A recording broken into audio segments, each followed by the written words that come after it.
knowledge production. So I think Ron's words about taking away culture and language as a form of genocide are really important reminders of history.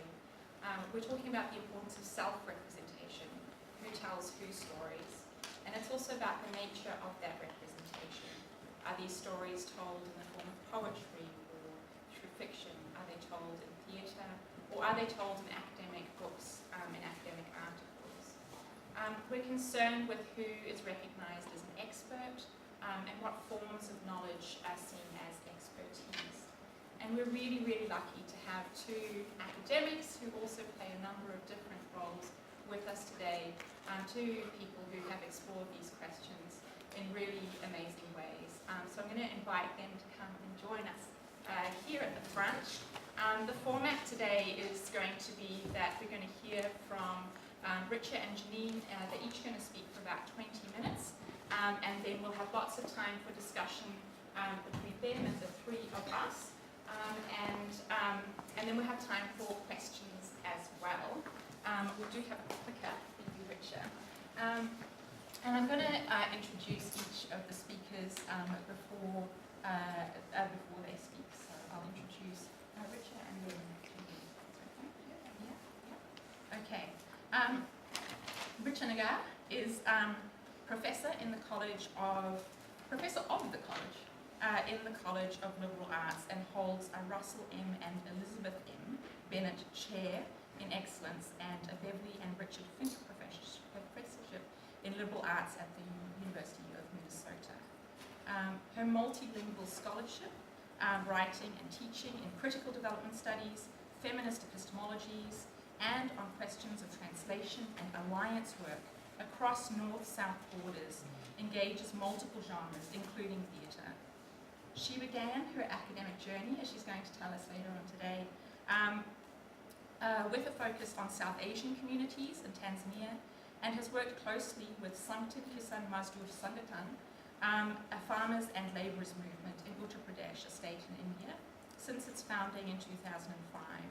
And she's also worked with Parak Theatre since its founding in 2008. Richa's co-authored and co-edited books include Sanctum Yatra, published in 2004, Playing with Fire, Feminist Thought and Activism Through 7 Lives in India, which was published in 2006 and has been translated into Turkish, Marathi and Bahasa Indonesia, A World of Difference, Encountering and Contesting Development, Critical Transnational Feminist Praxis, Ek Aur Nimsa, and Muddying the Waters, co-authoring feminisms across scholarship and activism. And as you can tell from some of those titles, Richa publishes not just in English, but also in Hindi, Awadhi, and I feel like I'm forgetting one. Hindi and Urdu. Yeah, Urdu as well. Okay, all right. And then it feels very strange to be sitting up here and not having introduced you. So I'm going to do what I said I wasn't going to do, which is to introduce both speakers together. So Dr. Janine Lane is a Wiradjuri poet, writer of fiction. Wiradjuri, sorry, I just checked that. Senior lecturer in creative writing in the School of Culture and Communication here at the University of Melbourne. After a long teaching career, she completed a doctorate in Australian literature and Aboriginal representation, and a postdoctoral fellowship at the Australian Centre for Indigenous History at the Australian National University.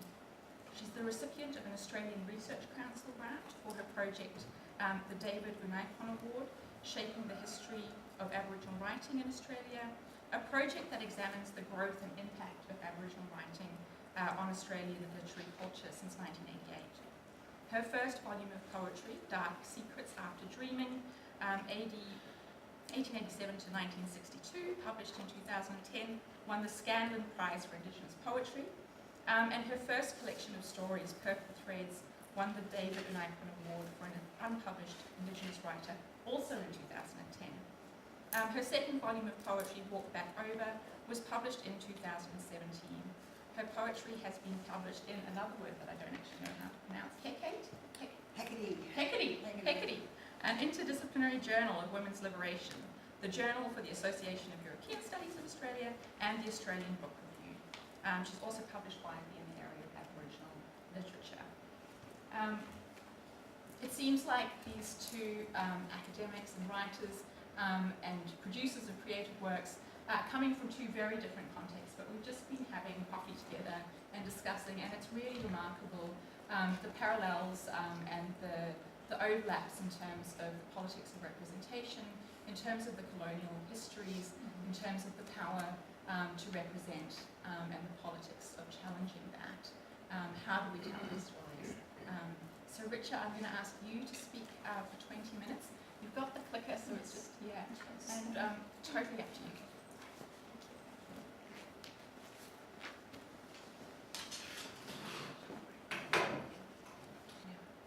Thank you so much, Amanda, for organizing this event. Thank you all for coming.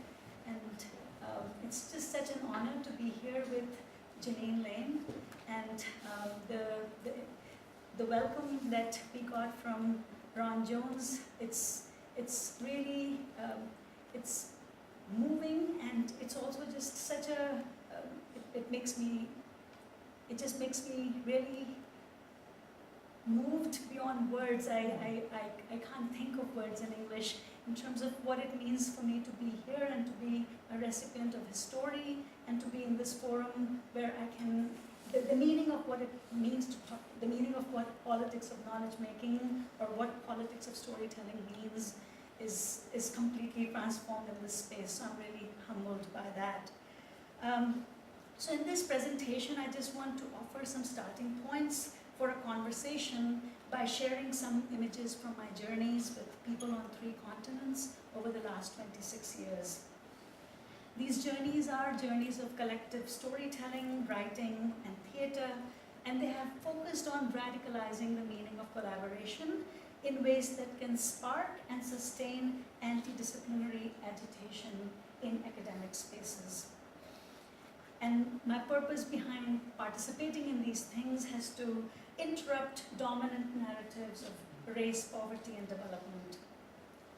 And this work has demanded an ongoing praxis that seeks to constitute multi-sided communities in search of justice without assuming a priori what the meanings of justice or ethics might look like.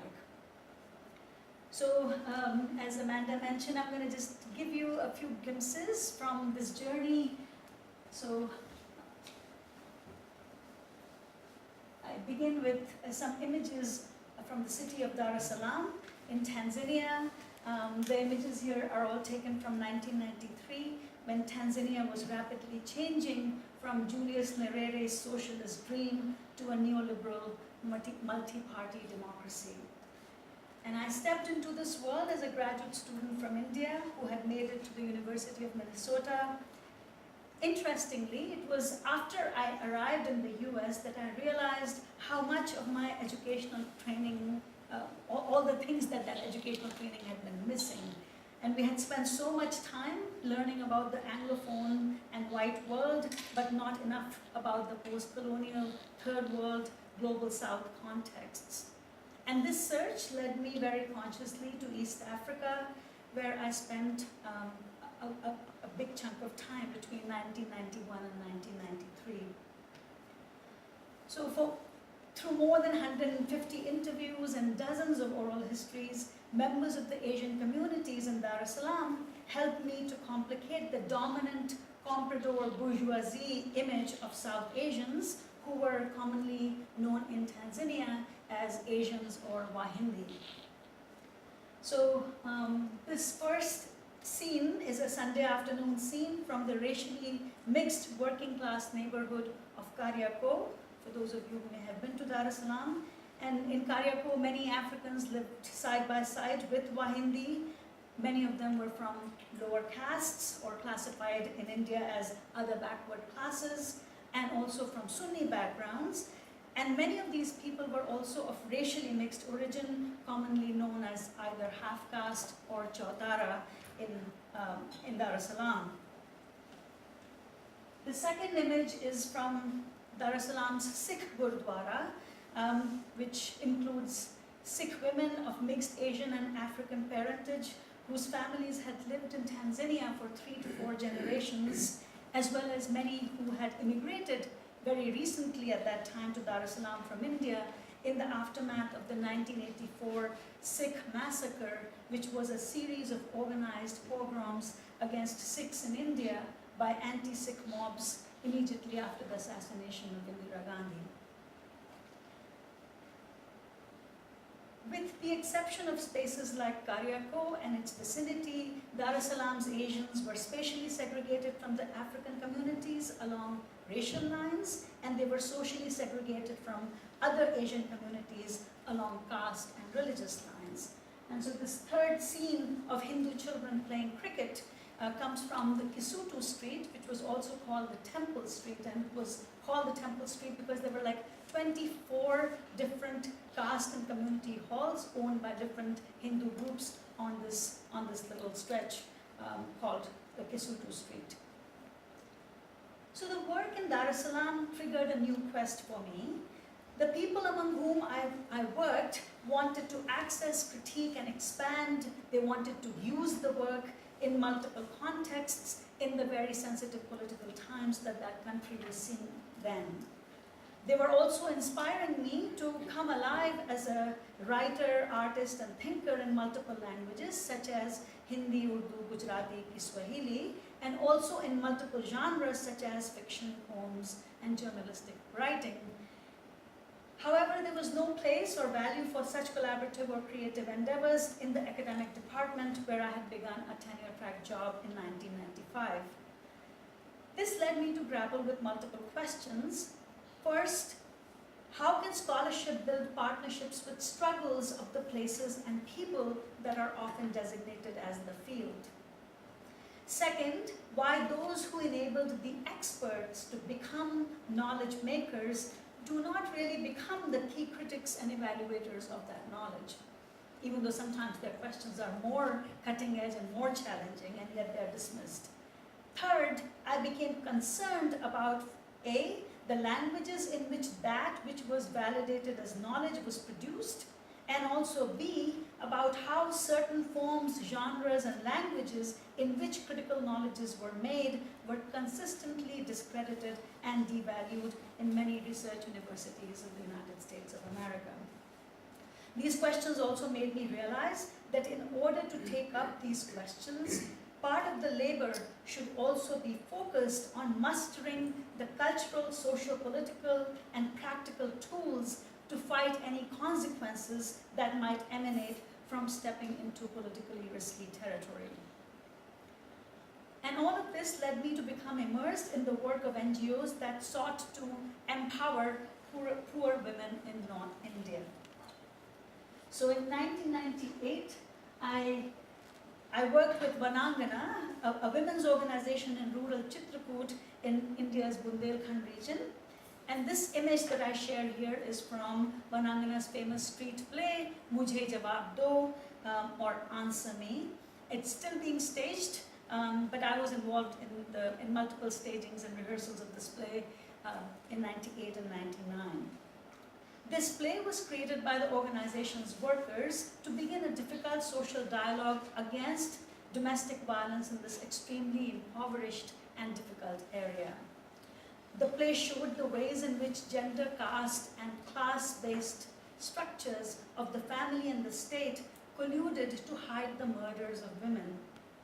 The activist actors switched the shows between the villages of the murdered women's Maika and Sasural. Maika is the natal village, Sasural is the marital village.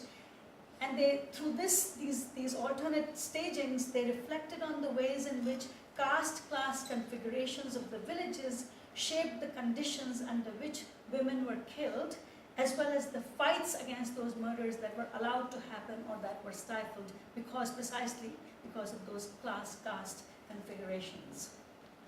And it asked the communities to take responsibility for what was happening and to fight collectively to change this picture urgently.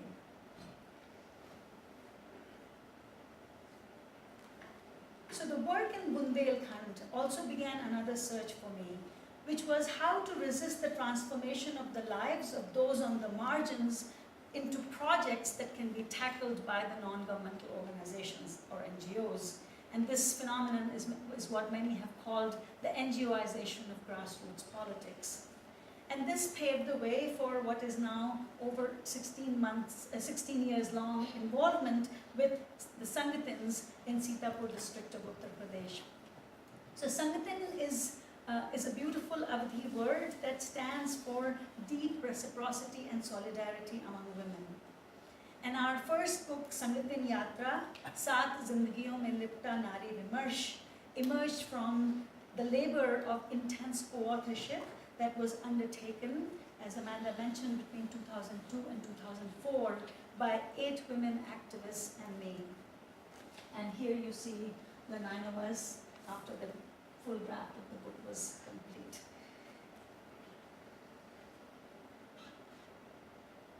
Our alliance raised questions about the often elitist ways in which women's empowerment projects were being carried out and how such projects tended to maintain the status quo by refusing to address the hierarchies of caste, religion, and class that plagued the internal structures and dynamics of these organizations. It reflected and analyzed the Savarna and Brahmin dominance within our own writing group and embraced the idea of situated solidarities as solidarities that could not be articulated without a deep embeddedness in the specific textures of place, time, struggle, and language. Together we embraced a practice where our small and big I's and our yous, our we's, our they's, they were continuously dancing with one another to form a blended we that was also acutely aware of the fractures that existed within that we. It then proceeded to ask how a multi-sided alliance could change this picture.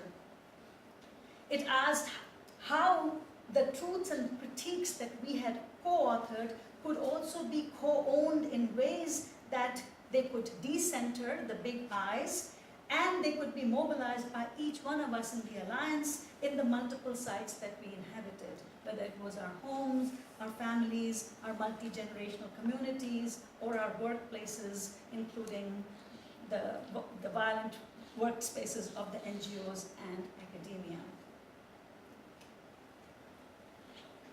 So our self-published book, Sangatin Yatra, gave birth to a major political debate on the limits of NGO-driven women's empowerment.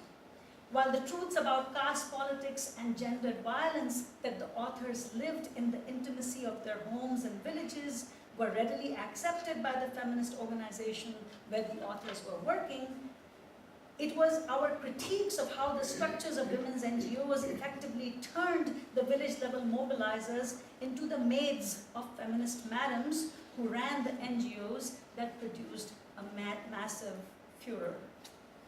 This debate led to the making of Playing with Fire, which includes the translation of Sangatin Yatra, as well as an analysis of the backlash and the battle that happened after its publication.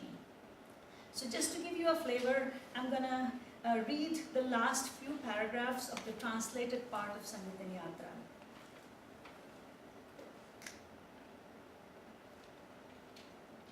And in the end, when in the lukewarm sun of December 2002, the nibs of 9 pens started pouring out ink on paper and transforming themselves into this chronicle, our eyes were wet and our hearts were filled with the pain and restlessness. We had never imagined that a journey that started with remembering and understanding the tears, scoldings, and beatings of our ammas, babus, and dadis would one day lead us to distinguish between livelihoods and social movements. But today we know very well that it is only when we juxtaposed the stories of our personal lives and saw them with new lenses that we were able to arrive at a point where it is becoming possible for us to honestly reevaluate the inequalities pervasive in our work field. In other words, if we could not have built a collective understanding about how Garima's pangs of hunger as a child were different from Radha's, perhaps we would have also failed to see the manner in which the reins of our organization which professes to work with Dalit and oppressed women, ended up gathered in the hands of the Savarnas.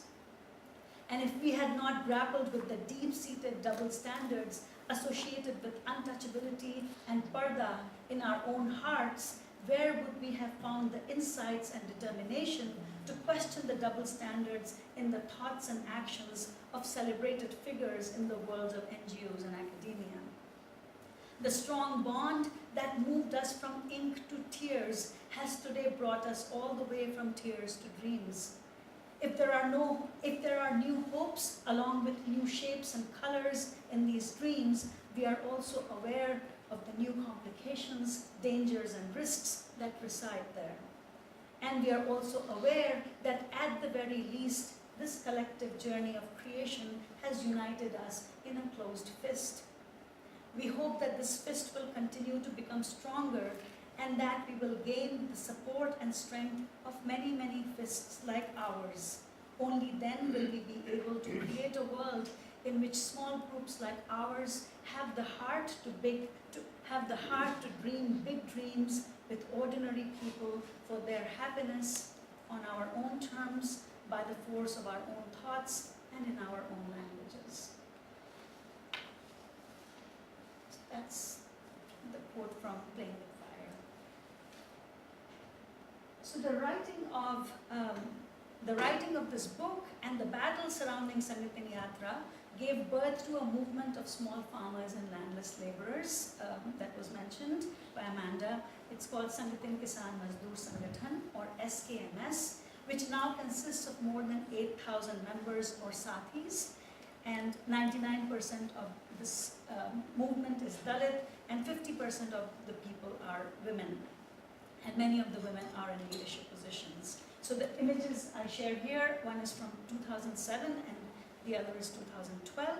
In 2007, SKMS Sathis, or members of SKMS, brought the work of the District Development Office to a grinding halt through their massive strike, and you see that image over there. The second image that I have here is from the Jawab Dehi rally. So in 2002, Sathis asked for accountability from the government in the wake of massive corruption under NREGA, or the National Rural Employment Guarantee Act, which promises 100 days of labor at minimum wages for every rural household. So theatre has become an important medium for strengthening SKMS by telling the stories of its struggles, as well as for sharpening the political analysis of its members, supporters, and allies. I've been helping to build this work in SKMS since 2007. And so in this image, you see our dynamic Sathi Surbala, who's standing with the puppet. The puppet has a name called Rani. And then you see Tarun, who's a theatre worker, who's also been central to this work. Then we have more SKMS Sathis here. You see Tama, who is an amazing dholak player and musician. Tama identifies as a Dalit, which is a political identity embraced by the formerly untouchable. And Pita, who's singing right next to him, is a beautiful singer, but he comes from an upper caste location. And then you have more Dalit members from the organization, Kamlesh, Sarvesh, and others. So all of these people have led the SKMS at different times, and among the questions that the movement pushes each one to grapple with are, how can people from unequal locations stand and walk together? How can they represent and translate one another? And how the answers to these questions can never be found outside of the messiness of moving together. It is in and through this moving together that our positionalities and identities are understood and reconstituted, and evolving meanings of ethics and justice realized. So in these images, I just want to show more of our Sathis. Here is Saraswati Amma telling stories of the everyday corruption under the National Rural Employment Guarantee Act. And then Saraswati Amma talks, everybody just listens to her. And then I have a picture here of our friend Bitoli. She's an artist and a fighter in the movement, and here she's acting in the play called Aag Lagi Hai Jangal Mein, which translates as The Forest is Burning, and she's doing this right outside the Block Development Office in Mishrik in July 2013 as part of a protest.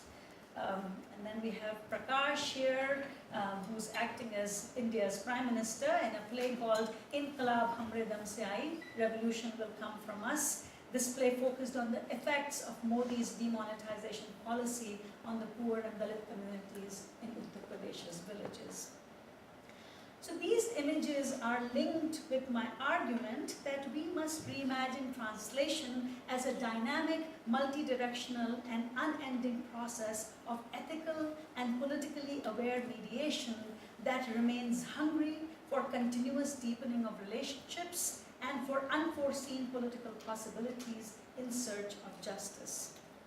Such translations can never be complete, because the very search for completeness would be the end of the relationship that is hungry translation. These hungry translations can be sustained only through a mode of radical vulnerability. It's a vulnerability that asks us to continuously learn how to dissolve our egos in order to dream together, to rise, flow, dance, and write together, to make mistakes together, and to forgive each other in pursuit of the dreams that we have seen together for social justice and also for poetic justice.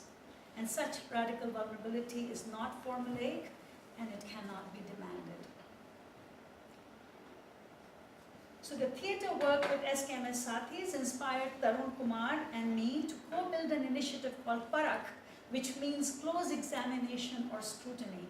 Parak develops plays with members of the community to grapple with difficult questions pertaining to gender, caste, and communal politics by revisiting, reinterpreting, and internalizing complex layers of stories and lives in embodied ways. So here I share 3 images from the making of the play Hansa Karo Puratan Baat in Mumbai in 2014, where Parak came together. It brought together professionally trained actors with domestic workers who were working in the homes of well-known film and television actors. And together we came together to reinterpret and embody this 6-page long story by Munshi Premchand called Kafan, which is called The Shroud in English. So here you see Sajjan, not his real name. He's an Adivasi teenager from Jharkhand who came to Mumbai that very year to take care of 3 dogs in the home of a film actor. And here is an image of a group discussion about the story. And then we have here Mumtaz Sheikh in Hansa, Karo Puratan Baat, in the role of Budhya. Mumtaz Sheikh cooks and cleans in 7 homes, and she gave up one of her jobs so that she could do justice to the character of dying Budhya in this play. And her work and the sacrifice that she brought to the work in the play pushed all the actors to grapple seriously with the dominant meanings of aesthetics and artistry. The 6-month-long process of working on this play led to an unusual blending of Premchand's story with the poetry of Kabir, who is often described as a mystic poet and saint, and this led to totally new conversations about hunger, life, death, alliance work, and justice. So the inspiration and energies of the work done with both SKMS and Parak inspired me to create a semester-long course called Stories, Bodies, Movements at the University of Minnesota, where undergraduate and graduate students and instructors can together grapple with embodied unlearning and relearning through deep collaboration. And one of the thoughts behind this was so that all the work that was happening in India and Sitapur and Mumbai was not seen as this work among distant, othered people, and then we can talk about it as if we can just learn this labor of radical vulnerability or movement building in the abstract in academic texts. The idea was that one has to insert one's body in trying to do justice to even understanding what that vocabulary or what that labor is. So participants learn to let go of the dominant narratives that we are attached to recognize the antagonist and the protagonist that lives in each one of us, and to acknowledge these as some of the most critical steps in collectively fighting for social justice in the violent worlds that each one of us have inherited. So this last image is from the rehearsal of a play called Retelling Disappearing Tales that was created collectively by the Stories, Bodies, Movements class in spring of 2017.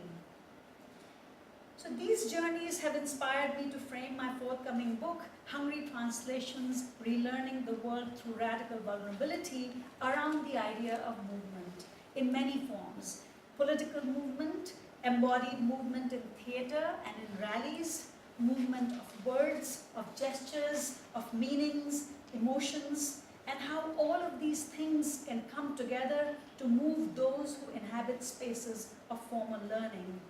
How might the classroom move out of the university, and how might all the excluded and erased learning spaces can become a university?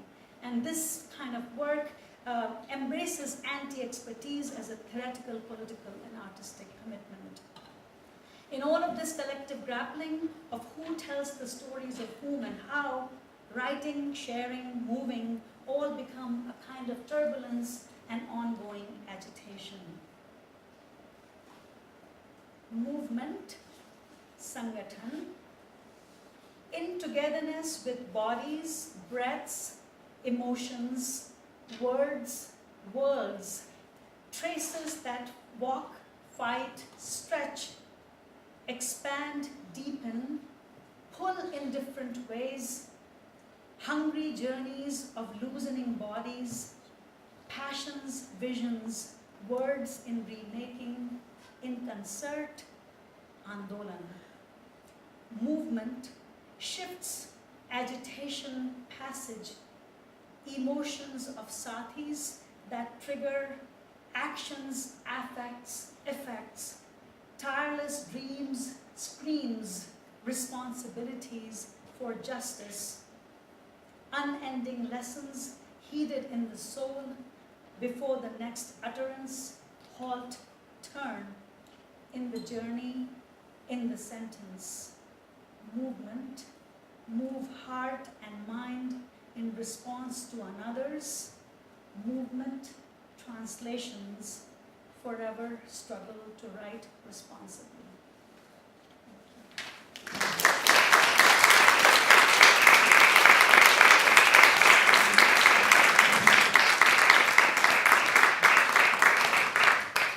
Thank you, Richa.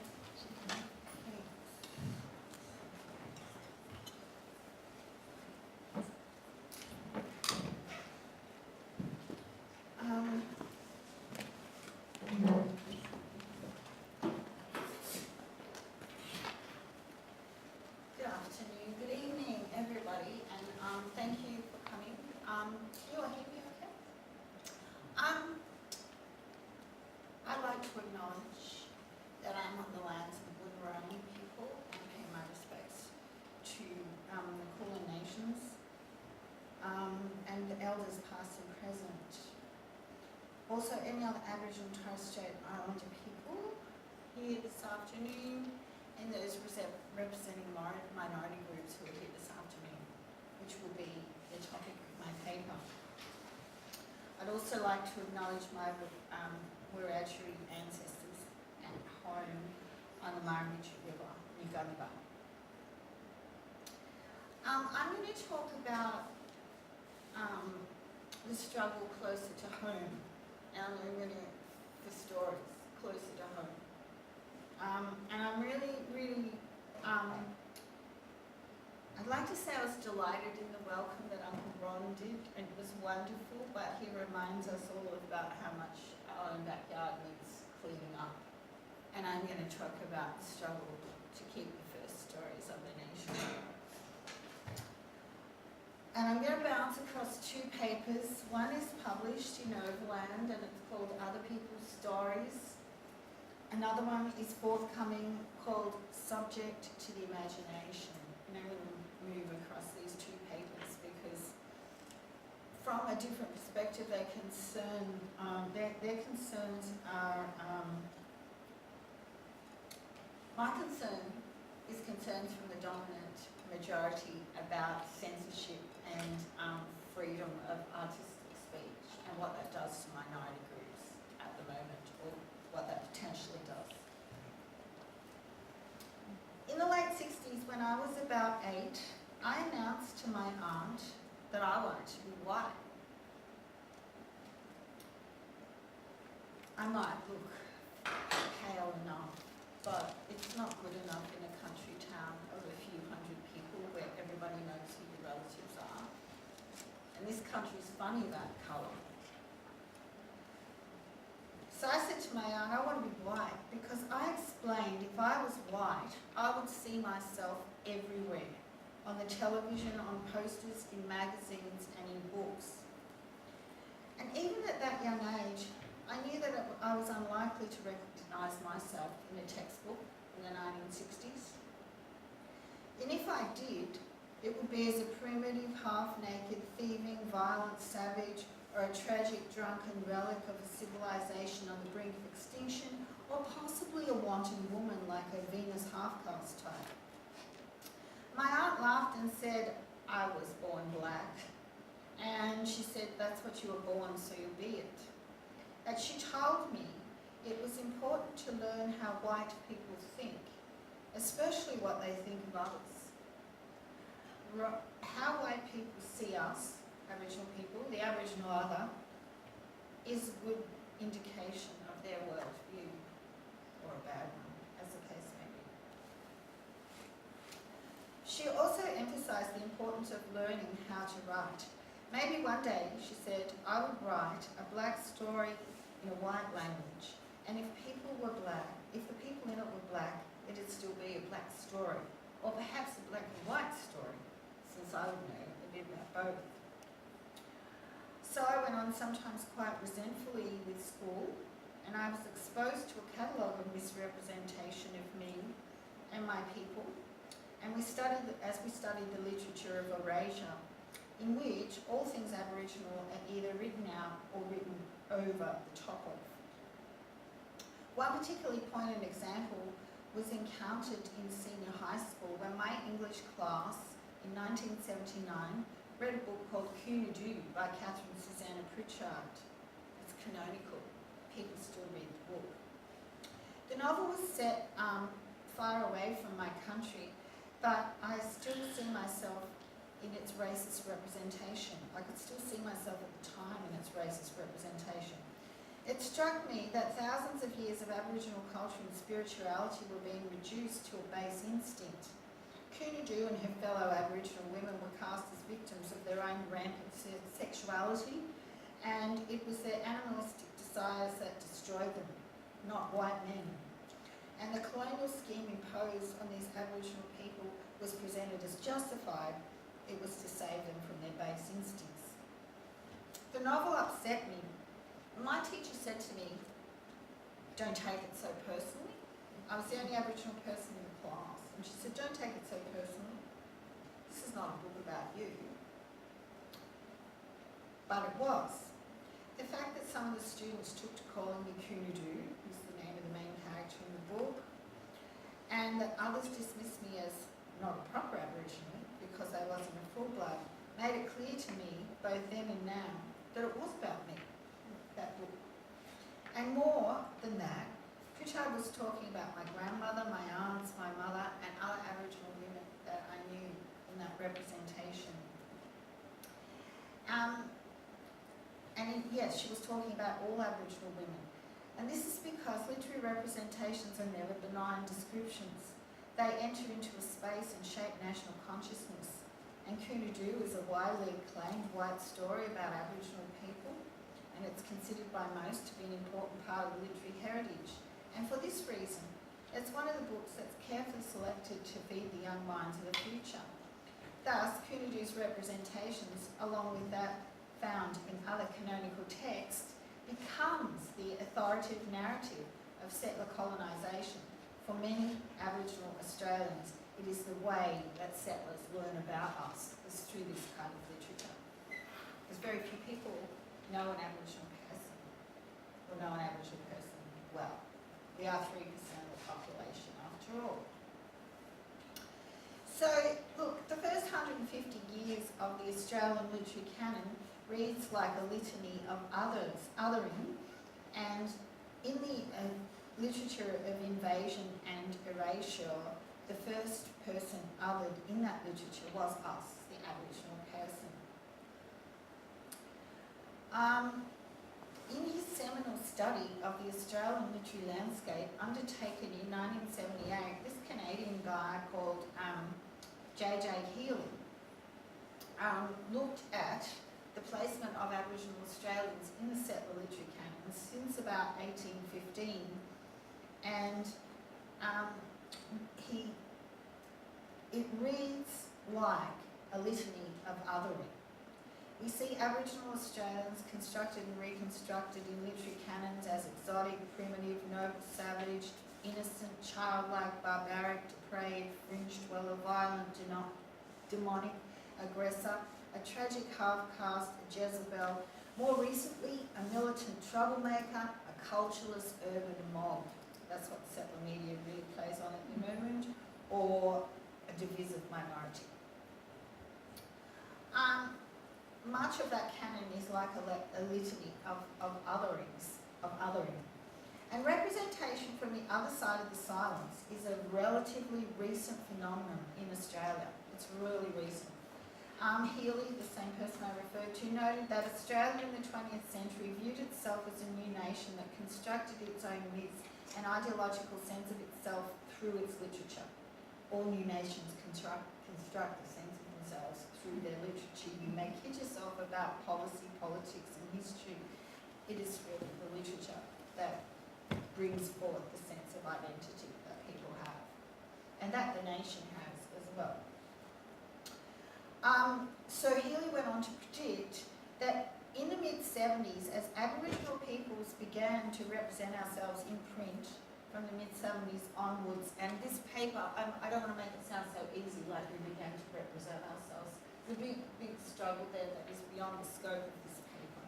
But Aboriginal print literature, like as in literary fiction, poetry, play, began first appearing in the 70s in Australia.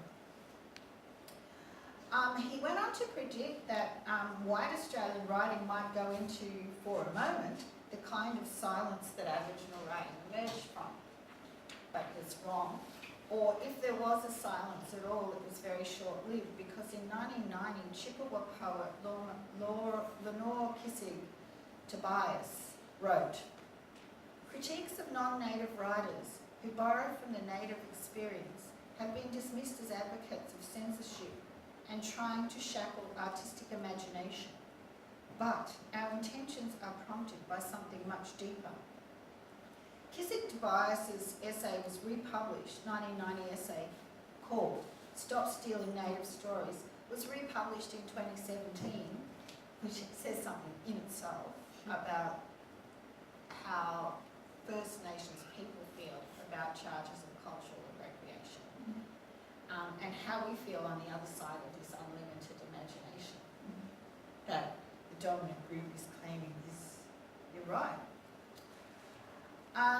Okay, "Stop Stealing Native Stories" was republished again in 2017, and Kissig Tobias reiterated, "Stories are not just entertainment, stories are power. They reflect the most intimate perceptions, relationships and attitudes. Stories are how a culture thinks." Writing from the other side challenges not only the established canons, it cuts right to the very core of what the settler nation's sense of itself is, and its control of the politics of representation within. In a really influential essay written in 1990, American critical race theorist Barbara Johnson demonstrated that reading and writing are deeply involved in questions of power and authority. And they are. Which is why colonial peoples, for example, choose not to teach their subjects. And they use the word subjects really interesting too, like get on today. Yeah, that's why colonial colonisers choose not to educate the colonised, or try not to educate the colonised. The authority involved in reading and writing is greatly underrated, but monumental. So recent debate. So Barbara Johnson, I'll just say Barbara's point again. Barbara Johnson demonstrated that reading and writing are deeply involved with questions of power and authority.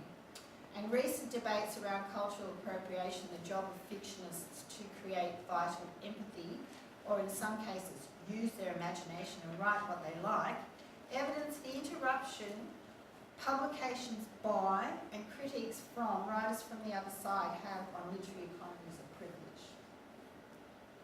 On economies of privilege, per se. In 2016, for example, debates here in Australia flared around white American writer Lionel Shriver's remark at the Brisbane Writers' Festival.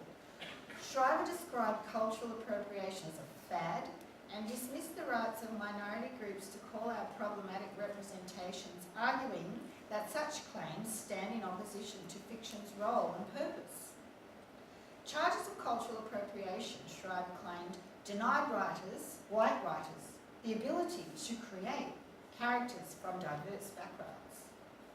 In 2018, just a couple of months ago, author and social commentator David Marr and 2012 Miles Franklin winner Anna Funda resigned from judging the prestigious Horn Prize, which is a prize for an essay that describes a phase of Australian life or an aspect of contemporary Australian life.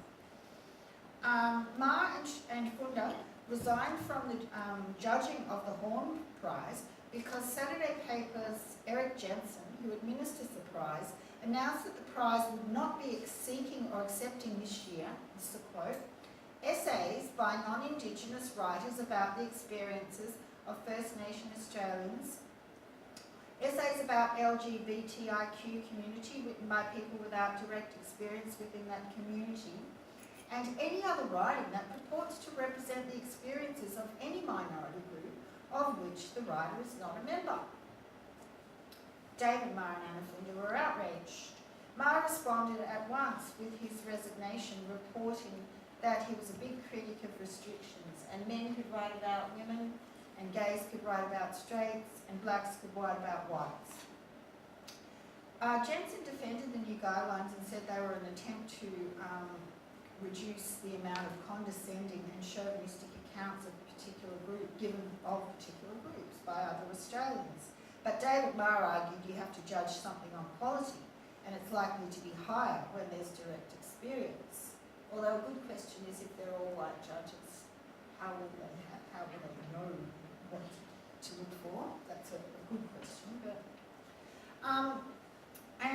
But Jensen's concern is poignant, though, because it illustrates that there is a lot of writing coming in about the other side that's not from the other side. And I reflected on Shriver's comment in a piece, in a 2016 piece, Other People's Stories, which I just read from. And I spoke about what it's like to be framed in someone else's story, and I went on to talk about how such experiences informs my pedagogy as a teacher of creative writing now. And in responding as an Aboriginal writer and academic to these debates around representation of the other and voice and who can speak for who, I automatically risk charges of being a cultural gatekeeper. And it's not my intention to provide any open and closed answers, but there are some considerations that those who are genuinely concerned about how to walk the line between the literature of erasure and ignoring people around you and stealing someone else's story. There are no easy answers, so I choose to pitch some questions, or I attempt to pitch some questions and give some considerations that might go some way towards getting people to consider at least what they're doing when they're representing other people. And I said that these experiences are informed from being on the other side of the page, me being on the other side of the page, or underneath someone else's pen. And my construction is restricted only by the limits of their imagination. African-American writer Missy Shaw, in her essay Beautiful Strangers, says, the biggest mistake of all, though, is exclusion. And she advocates against, and so does her, she's a long-time teacher of creative writing in the United States, and she positions herself at the intersection of blackness, disability, and a member of the LGBTIQ community. So she does position herself very intersectionally. And along with co-teacher Diana Day-Sprouse, they point out, though, that one person's terra incognita is another person's home. And there is a fine line between erasure on the one hand and appropriation on the other. But Shaw and Day-Sprouse advocate that rather than looking at binary choice between appropriating a culture and avoiding its mention altogether, writers can consider a spectrum of roles for transcultural reading and writing. So these are the considerations that I want to move towards. Aboriginal academic Marcia Langton was also a judge on this year's Horn Prize, and she didn't resign, and she was in sympathy with Jansen's aims, and she said, "I don't think you can completely rubbish Eric's attempt to get rid of rubbish," and that she had a lot of sympathy with what he was trying to achieve, but she did say it crosses the line between censorship and free speech. But censorship of the dominant group by First Nations people and cultural minorities is a very recent thing. Burpie journalist Jack Lattimore in 2018 described Jensen's new guidelines as a worthy initiative. And Lattimore added this: "Like people of colour the world over, blackfellas are sick and tired of having our stories ripped off by historically privileged white writers." And Lattimore's point here on historical privilege and white writers warrants further explanation, I think. And deconstructing the language in which the charges of cultural appropriation and concerns for artistic freedoms are couched exposes the previously invisible and unquestioned privileges and assumptions by white writers that have only more recently been challenged. Articulations of and concerns around cultural appropriation have continued to resurface for First Nations writers and continue to be framed and reframed around issues of freedom of speech, censorship of minority writers, and curtailing artistic freedoms. It's an unfamiliar and unwelcome intervention into dominant group freedoms, an encroachment on previously dominated white authoritarian territory. But here's a good question: to what extent can someone else's artistic freedom invade another person's space? What is the gap between artistic censorship, ethics, and legacy? Just because you're allowed to write something, does that make it ethical? Schreiber's comment is representative of a broader, more persistent and only recently challenged ideal that fiction, works of the imagination, are benign. It's garbage. But this is only recently challenged, and if you were a minority group, you would have known a long time ago that fiction is not benign.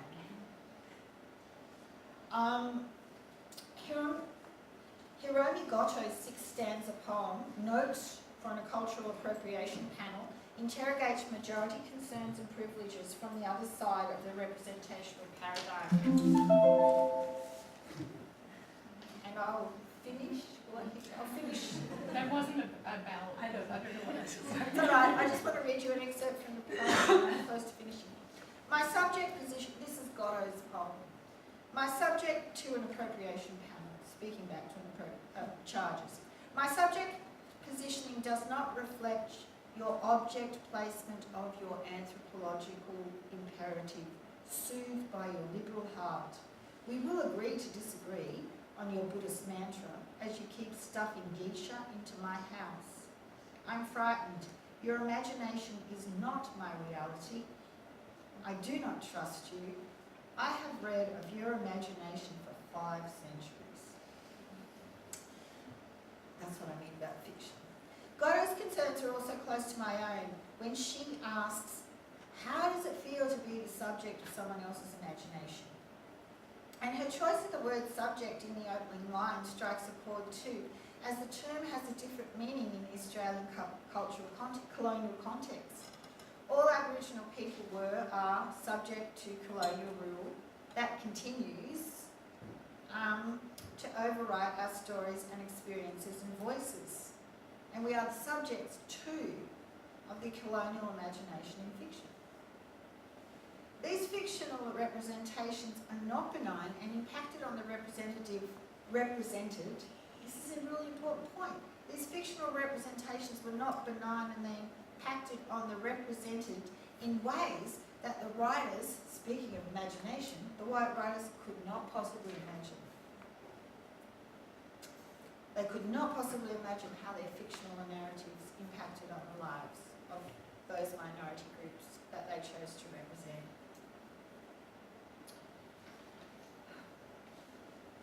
So control of our stories is essential to our health and well-being as Aboriginal people.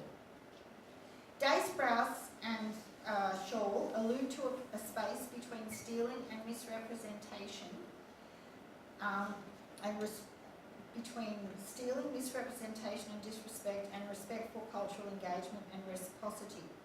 Newari playwright Jane Harrison, who's here in Melbourne, argues that sharing our histories and stories is essential to our health, but first it must be acknowledged who is in control.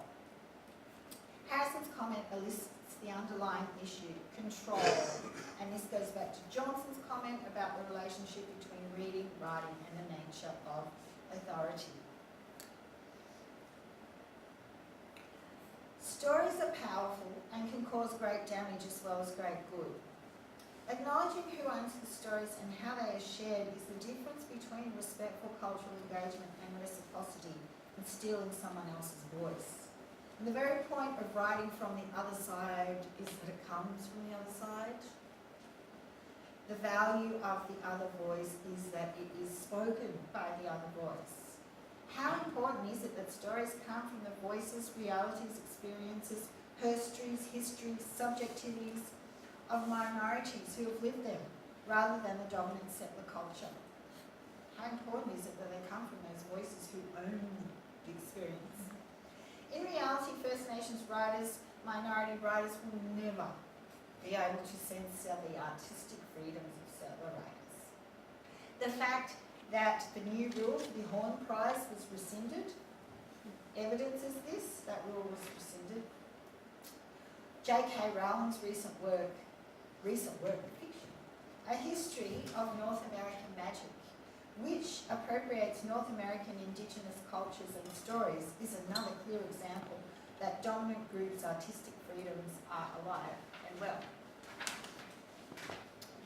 As an Aboriginal writer and educator, I'll finish on this. It's my hope that settler writers who are interested in writing about our cultures, peoples and subjectivities outside their own will engage with the following questions. How many times can you see yourself in someone else's story and still wake up and tell your own? How does it feel to be the subject of someone else's imagination in print? Who's most concerned about cultural appropriation? What is at stake for those who represent and those who are represented? Who gets to decide who tells the story? Is fiction more dangerous than non-fiction? The fact that people think fiction is benign often translates to you can write anything. But who can't you speak for? Who can't you write for? There's lots of people I can't write for, and I'm in a minority group, and I wouldn't even try. Is fiction benign? Next question. Who will benefit from the story? The writer or those who they wrote about? And finally, if those of whom you are writing about have not had time or means or power to tell their own story first, structurally, historically, and on their own terms, should you be writing that story? Should you be occupying that space? Would that be an invasion? Thank you.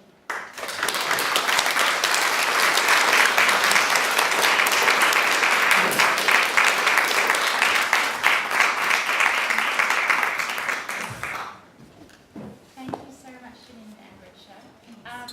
In the time we have remaining, I'd very much like for us to have a conversation, and particularly for Richa and Janine, to respond if they have anything that they want to say or ask each each other, picking up on some of those parallels. I don't know, Richa, if you had any questions, having listened to Janine and vice versa. Thank you, Janine. I would love for us to talk more about the fiction part. This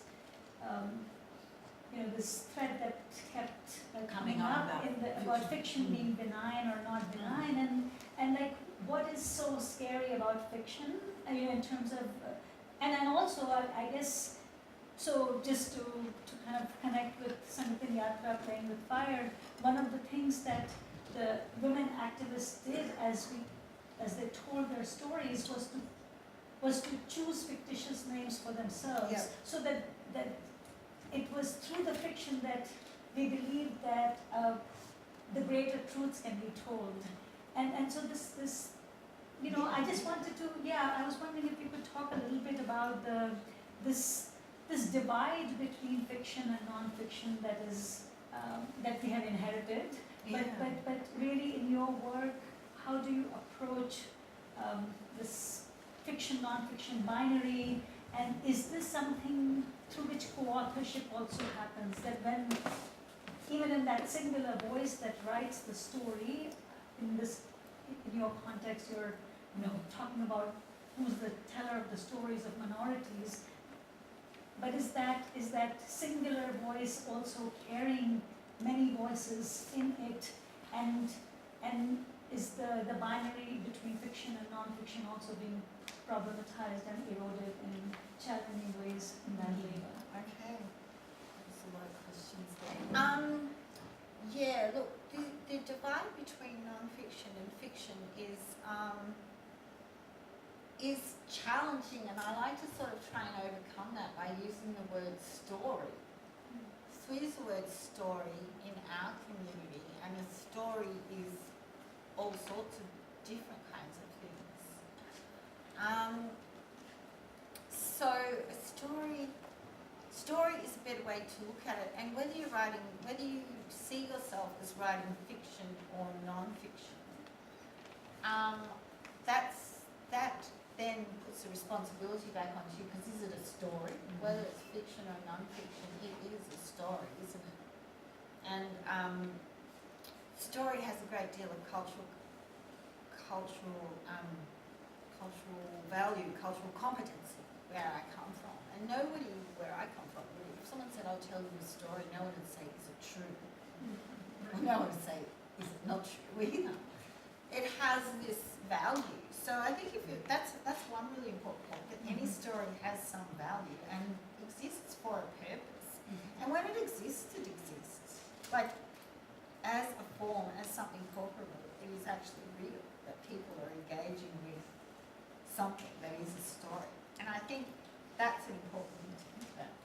Also, most fiction that's written in Australia, and the fiction that I did actually tease this out a bit in the paper, most fiction that's written in Australia, most fiction that's written in the Anglo canon that I can see is representational fiction, or realist representational fiction. Someone might disagree with me, but I see that. And so that carries a greater capacity for people to see that as something that is very real as well. And so I think that line just gets blurred somewhere along the way too, in the mind, somewhere between the reading and the writing. That gets quite blurred too, because it is so representational and so realistic. Also, how many authors say that they took their fiction from a real event? And so does that make it fiction anyway? And so I'd like to give you an example of that, which is The Fringe of Leaves, which is another book that Patrick White, A Fringe of Leaves, that is quite canonical, and it is it's set in far north Queensland. It's set in the 1860s. It's about a shipwreck of a white woman. It's a classic white trope of a black people capture white shipwreck woman and take her off into the hinterland with them, and she witnesses all sorts of things that primitive people do, like cannibalism. And now Patrick Patrick White, according to the narrative, not according to us, Patrick White wrote that story in the 70s, and he was asked if he would like to meet. He based the story on what was called the Eliza Fraser story of a shipwreck on this island, which has had the name ever since. It's actually, it's called Butula, Fraser Island, Butula. And so a ship wrecked on Fraser Island, and it was carrying this person called Eliza Fraser, and her story, she was rescued, not captured by Aboriginal people. You need to get this right. She was rescued. They didn't really want her to capture her, and she was a lot of trouble. She was rescued briefly, and she spent some time with these clan groups who moved her back down along the river and anointed her with white ochre on the way, because that's for peace and safe travel, safe passage, to return her to the settlement at Moreton Bay at the time. And despite the fact that this woman got charged later with embezzlement, with polygamy, and with fraudulence, her story of Aboriginal narratives is authoritative still. So in 1976, Patrick White chose to choose her story of a kidnap and a capture, even though she was shipwrecked alone on the beach. And he was given the opportunity to engage with the Butchula people about their story, because the story was still within living memory of this white woman that washed up, and it's a rescue story. But he chose not to engage, and there's a whole lot of letters written by David Marr, the guy I referred to here, about Patrick White's decision not to engage with the truth from the Butchula people, but to write the Fraser story because he wanted to place the Aboriginal tribe in a context that would speak about white consciousness of Aboriginal people at the time. But nobody ever reads that story and thinks it's fictional. Everybody who reads that book thinks it's the Eliza Fraser story. So I think that there's some confusion there. That's part of the damage. There's confusion there between something happens between the writer and the reader, and it doesn't really matter if it's that representational, and if it's written by someone who's really authorial. I think in the minds of people that distinction between truth and untruth takes a back seat. Which then also becomes, I feel like the way in which in academic institutions, in research universities, fiction is, what is done in the fictional mode is also institutionally separated and from everything else that is about knowledge making. And so in the social sciences and the humanities, how often story has to be then interpreted. So the same way as we see a binary between fiction and non-fiction, there is this story that has to be then theorized or interpreted, right? So there's also a split between story and theory. And I think part of what we are both talking about here is also a refusal to, or an insistence to not separate that.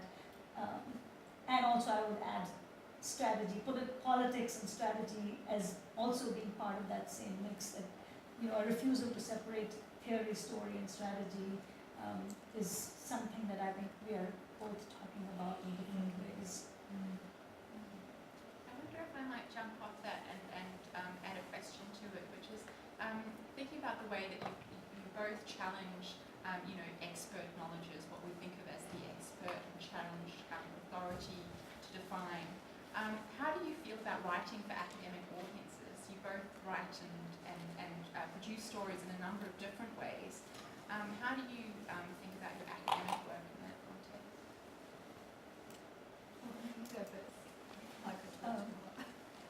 Yeah, it's so there are so many pieces to why one engages with the academy. I mean, of course, part of it is when some of these journeys do begin from our academic locations, for at least in the case of the work with the movement, the building of Sangitin Yatra, the movement, Sangitin Kisan Mazdoor Sangathan and Parak Theatre, it was like all of this work even though it is simultaneously in very grounded and palpable ways, it is grounded in context of caste politics, context of farmer suicides, acute hunger, the politics of development, and the ways in which the state marginalizes, impoverishes, kills the poor. All of that is one very important piece of it. But then also, for me, the question is like, how do the lessons from this journey, so it's not about translating all the stories back. Actually, the stories are very sacred, and one has to be collectively, the decisions about which stories will be told back to the academy, those are very political and collective decisions. But at the same time, what can one take from this agitational space, from the movement and the learning that is happening there, that would then agitate the ways in which we think about stories and theories and methodologies, and how method is always separated from the ontological pieces. So one of the questions for me has been how to continuously bring back the question of epistemic violence, as well as the epistemological questions and risks that must be taken to question how expertise is celebrated in the academy. So just kind of living with that idea of when people are the experts of their lives, when they are the ones who are witnessing all the sorrow and suffering, and they're also theorizing and telling true stories, how do we respect that knowledge, and how can that work, that labor of learning, to be in those knowledges, to walk responsibly with those knowledges, what can that do for the ways in which this empire of expertise is sustained in the academy? So that's some of the ways in which this work has been meaningful for us in the movement. Yeah, empires of expertise, and I talk also about economies of prestige within universities. How do I feel about it? It's a difficult question because the space of a university is quite limited by, it has a tremendous amount of potential, but it is also quite physically limited by just by the complete physicality of it in itself, but just on, it is outcome driven, which is often self-defeat, it's defeatist in terms of what you want to achieve here. Look, certainly as far as I feel, and as far as other people I know who are Aboriginal academics in universities, we feel like we should be here because we bring a language that counteracts the academic language up to a point. Although it's a slow process. Teaching writing is a good way of critiquing academic writing, because then that does make it quite poignantly clear how meaningless a lot of it is, or how that if you write something and read it out, often people read out something and I go, yeah, that sounds really great, but will you tell me what that meant? And if most of the time, a lot of time people can't, and then if you can't, then it's good to say, why'd you write it? I challenge people to write things in the most simple way possible. And I teach an Aboriginal writing course where I virtually ban theory and let the stories talk for themselves. Mm-hmm. And the way we engage with those stories is through close textual analysis and around a contextual analysis. Like this story was set in a particular country town in the 1970s, so let's learn about that area and what was going on in the 1970s. But as for bringing in all this stuff like, Foucault says this book is interrupting the order of powers, it kind of was until you kind of brought him into it. Didn't know before you brought him into it. So I mean, yeah, look, I think better to be here than to not be here. But it's and the discussions around decolonisation and things like that we didn't get to talk about that tonight, but that whole thing warrants further exploration and analysis, deconstruction. Shall I ask my decolonisation question? Yeah. I'm going to read this one, just after talking about theory. So this actually comes from a paper that you wrote, Janine, Tracking Our Country in Secular Literature. And you're talking about recent literature that attempts to be maybe more honest about the atrocities committed by settlers and to, quote, put Aboriginal people back into colonial histories. And this is what you said about that. You said, I think that owning up to the past could be dangerously like taking up land. It might really be taking it, stealing it, and appropriating it to write narratives of apologetics and to create new foundation myths for the present. I wonder how both of you feel about the possibility that participation of white settler academics in debates about decolonising the university might be at risk of a similar appropriation. I could speak first because I read the quote. I wrote that in a literature paper, and I was responding particularly to the response applies to a lot of things, but I was responding to two particularly recent books, a 1990s book and then a very recent book by Kate Granville called The Secret River, because she went on and on and on ad nauseum about this book owning up, and there were two different Australian readings of that book, because I know very few Aboriginal people. I don't know any Aboriginal people who thought it was a good book, but it was the most taught book in Year 12. So this is an interesting thing about stories, whose story gets to get told. This is a book that Kate wrote to rewrite the story of her great, I think it's 4 greats, grandfather coming to Sydney, Durham from England, and the man was very well documented already in a history by a Sydney historian, but she didn't like the history that she was in front of her, and the historian describing him as a scoundrel for pretty good reasons, I think. But but her idea was to rewrite her grandfather's the 4 greats back, and in doing that, she chose to involve him in an Aboriginal massacre, of the Darug people on the Hawkesbury River.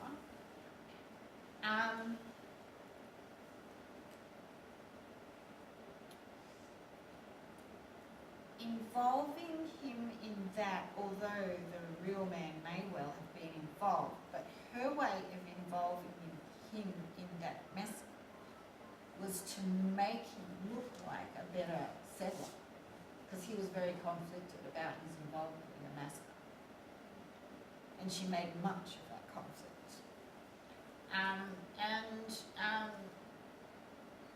Very soon after the publication of the book, many people latched onto that thing like, but some people could have been like William Thornhill, and they were very conflicted about massacres. Or she puts forward the argument, reasonable people will do unreasonable things when pushed to extreme lengths, and she constructs this group of settlers on the Hawkesbury River pushed to very extreme lengths by fear and isolation and by their own illiteracy, their ex-convicts. So they participate in the massacre. And I think that I wrote that in particular, and then she went on to justify her book a lot. She used the term owning up a lot. She was pulled up by an earlier Aboriginal writer for saying, my grandfather took up land, my grandfather took up land, she took up. No, drop it up. He just took it, And so she was kind of on this thing about owning up to the past. And yeah, it was the same sort of thing. I don't know if you're owning up to the past, you're just trying to re-own the past. Yeah. So that was a response to that. And it was a response to that liberal kind of thing about we want to tell you stories so we can try and understand you. which I'm not always cynical about, but I was in that case.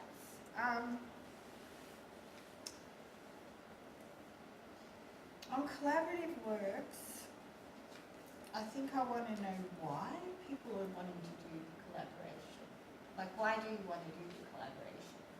Why do people want to do the collaboration? Why do you want to tell this story? And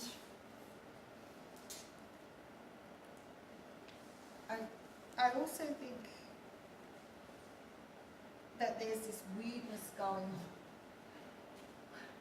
where I alluded to it with Jack's point, and Nisi Scholl, the African American writer that I quoted, said the desire for people to write about others is just prevalent. And you notice that a lot when you're in a minority group, and I guess I find that hard. So that there's that other side of talking about collaboration, which I find very hard. It's just, why do you want to write about this? Why don't you just clean up your own backyard? You want to write a story about yourself? Or do a self-critique on yourself or something? I don't wish to be overly cynical about that, but I do find that kind of hard. Like, if you're not of dominant culture, you probably won't notice the rush to write about you. But if you are from a minority group, you do often notice the pervasiveness and consistency of people who want to write about you, or something about you, or something that you can give them. It's usually not the whole picture, actually. It's usually like, can you tell me this? Could I interview you for this? Could you do it? And I don't really think that's collaboration. I think the term gets misused too. Yeah, that's a really complex question. And I just want to make a couple of different points about that, because this whole, the way in which these apologetics become ritualized in the academy, that's something that we have seen with so many things. 2 decades ago, when people first started becoming reflexive, and the ritual about naming your positions and then going about academic business as usual. So this is something that we have seen for a long time. And yeah, so when fields, there have been multiple conferences for decolonizing whole disciplines, like decolonizing anthropology, decolonizing geography, education, etc. And I don't think that there is enough serious grappling with what that means and what is it that we are decolonizing. So I think on the one hand there is like challenge from authors like Tapping Yang, who talk very explicitly about decolonization not being a metaphor, and that has people are citing that piece. But I don't know whether there's actual serious grappling with what the challenge of those arguments is in different contexts. And so, and I think the whole question of the citational practices, what gets cited, what does not get cited, the kinds of stories and the theories in the stories that we were talking about. I mean, people are not, I don't think that those questions are coming up as serious questions in academic knowledge production. So that's one piece of this that makes makes me very cautious about what it is, how decolonization conversations are also becoming rituals without necessarily grappling with the challenge that the term poses. The other thing then, when you mention white settler context, for me it becomes, it's like, so what does it mean in a place like South Asia, where the brutality of caste violence pervades everything, right? And who writes for whom, and how this whole, the Brahmanical patriarchy, the Brahmanical capitalist patriarchy is also how education, how knowledge is made and unmade, and who becomes the Pandit, who becomes the boatman. I think you mentioned that in an earlier conversation. So the very foundation of that caste order has been created on violating the knowledges of the underclass, of the people who are not on the top of the caste structure. So then, but then also you can't abandon your position and that violent history that you have inherited. So what does it, that's why the question of collaboration and alliance work becomes so important in that context, that then what does it mean to kind of grapple with one's responsibility in that centuries-long violent history, geography, political order, right? So for me, the question of languages is also a very, very important, that point that Ron Jones made about languages being, the disappearance of languages being the prominent ways in which genocide happens. So then the challenge then for, I think, those who have participated actively in erasing the languages and in killing the languages from below is to make oneself vulnerable and unlearn the dominant languages and to step into those wisdoms, those analyses that only exist, that cannot really be, in the Anglophonic academic languages, you can't really talk about those things in great depth. So for instance, this as you were talking about who gets to tell the story of whom, I was just remembering these couple of lines in Awadhi that appear in Sangatini Yatran Playing with Fire, Jaake Paam na phati bewai, uka jane peer parai. So she's talking about the cracks in her feet, and she's saying, if your feet haven't cracked, you cannot know the pain of the feet that have cracked. And now for me, that's like, it is such a complex statement. There is so much, it's not something that can be flatly translated. There is a whole critique of knowledge making in there, for instance. And so then what does it mean for the person who has seen herself or himself as the already always expert, to acquire the humility to understand the layers of what is being uttered in those simple sounding words. And so then it comes back to how we tell the stories in the academy, and who owns the stories, and who decides which stories will be circulated where and on whose terms. And again, that takes us back to this, that you can't, how the knowledge is made, how the stories are circulated, who owns the stories, you cannot separate that from everything else, right? So yeah, for me, all of those things are kind of inseparable, and that's where, so if collaboration is just like practiced as another formula in the academy, that, let's all... That's a metaphor too. Yes, yeah, collaborations happen in some really violent ways as well, right? So collaboration itself has multiple meanings. So yeah, what does it really mean to continue asking ourselves, is that collaboration just another institutionalized piece, or is it truly radicalizing something? And for me, this idea of co-authorship, that co-authorship is not something that is about everybody sit and write together.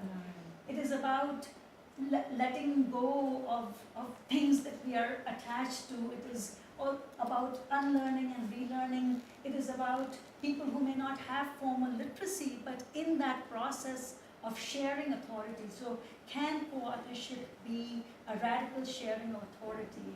And what does that process of radical sharing of authority look like? So, in that sense, it just becomes a journey that has to carry on rather than a formulaic engagement with decolonization.